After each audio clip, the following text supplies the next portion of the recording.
নমস্কার, সুরজিৎ মান্না ক্রিয়েশনস চ্যানেলের পক্ষ থেকে তোমাদের সবাইকে সুস্বাগতম। আশা করি তোমরা সকলে ভালো এবং সুস্থ আছো। আমি তোমাদের জন্য এই ভিডিওটিতে তুলে ধরছি 2025 সালের প্রথম পর্যায়ক্রমিক মূল্যায়ন তথা ফার্স্ট সামেটিভ ইভ্যালুয়েশন তথা ফার্স্ট ইউনিট টেস্টের জন্য ক্লাস 8 তথা অষ্টম শ্রেণীর ছাত্রছাত্রীদের জন্য রায় ও মার্টিন প্রশ্নবিচিত্রার ইতিহাসের এক সেট প্রশ্নপত্রের সম্পূর্ণ সমাধান করছি।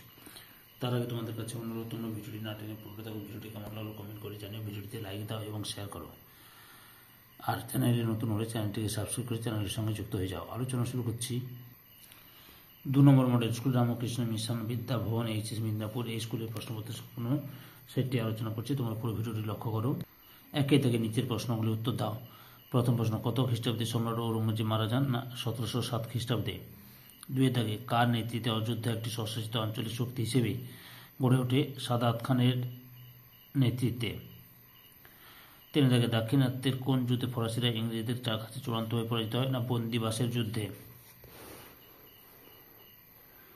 4 দাগে, বিছিনের সন্ধি কত সালে হয়? না 1802 খ্রিস্টাব্দে। 5 দাগে, 1773 সালে বাংলার গভর্নর জেনারেল কে ছিলেন? Warren Hastings. 6 দাগে, কলকাতায় সুপ্রিম কোর্টের প্রথম প্রধান বিচারপতি কে ছিলেন? Eliza Impey. 7 দাগে, কার নেতৃত্বে সংস্কৃত কলেজে পঠন পাঠন শুরু হয়? হেমান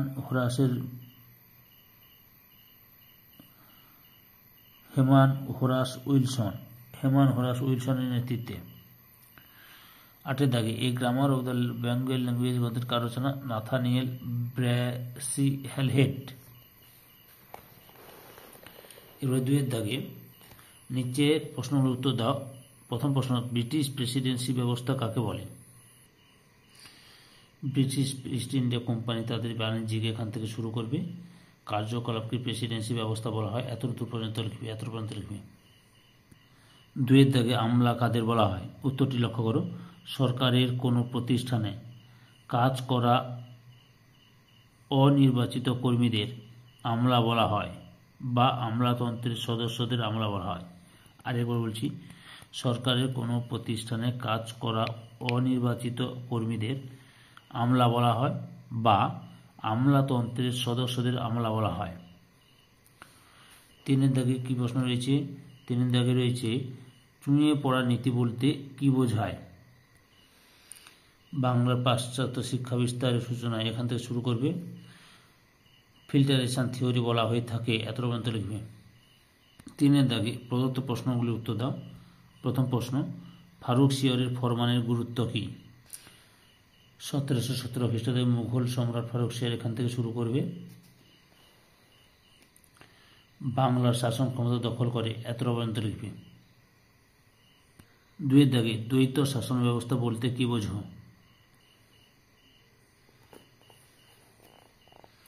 বাংলা দ্বৈত শাসন ব্যবস্থা এখান থেকে শুরু করবে।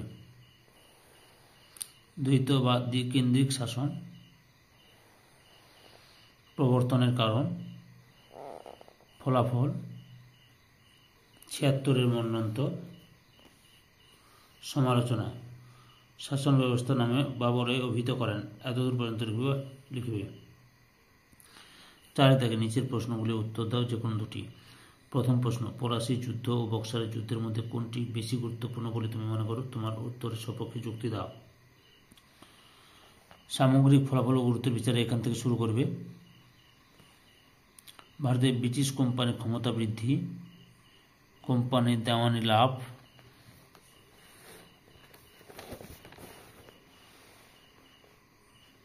বাংলায় কোম্পানির কর্তৃত্ব প্রতিষ্ঠা, ইংরেজ বাহিনী মর্যাদা বৃদ্ধি ও শ্রেষ্ঠত্ব প্রতিষ্ঠা।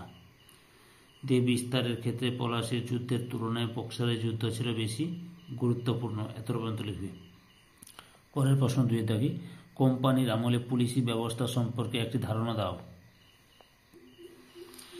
ব্রিটিশ ইস্ট ইন্ডিয়া কোম্পানির শাসনের সূচনা করলে এই দেশে মুঘল পুলিশের ব্যবস্থা চালু ছিল। এখান থেকে শুরু করবে। তারপরে আইন শৃঙ্খলার উন্নতি সাধন, আইনের শাসন প্রতিষ্ঠা করা, ইংল্যান্ডের অনুকরণ, সংস্কার 1, 2, 3, 4, ও প্রদর্শনের অন্যতম প্রধান হাতিয়ার রূপে আত্মপ্রকাশ করে এতদূর লিখবে। এই ভিডিওর লাস্ট প্রশ্ন, 76-এর মন্বন্তর কেন হয়েছিল, এর ফলাফল লেখো। লক্ষ্য করো 1176 বঙ্গাব্দ এবং 1770 খ্রিস্টাব্দে এখান থেকে শুরু করবে। কারণ চড়াহারের আদর্শ আদায়, অনাবৃষ্টি, রোগ ব্যাধি, ফলাফল মৃত্যু, কৃষি শিল্পে বিপর্যয়, অর্থ সংকট, দ্বৈত শাসনের অবসান, মূল্যায়ন। প্রভাব ছিল সুদূরপ্রসারী। সম্পূর্ণ ভিডিওটি দেখে আমার চ্যানেলের পাশে থাকার জন্য তোমাদের সবাইকে অসংখ্য অসংখ্য ধন্যবাদ।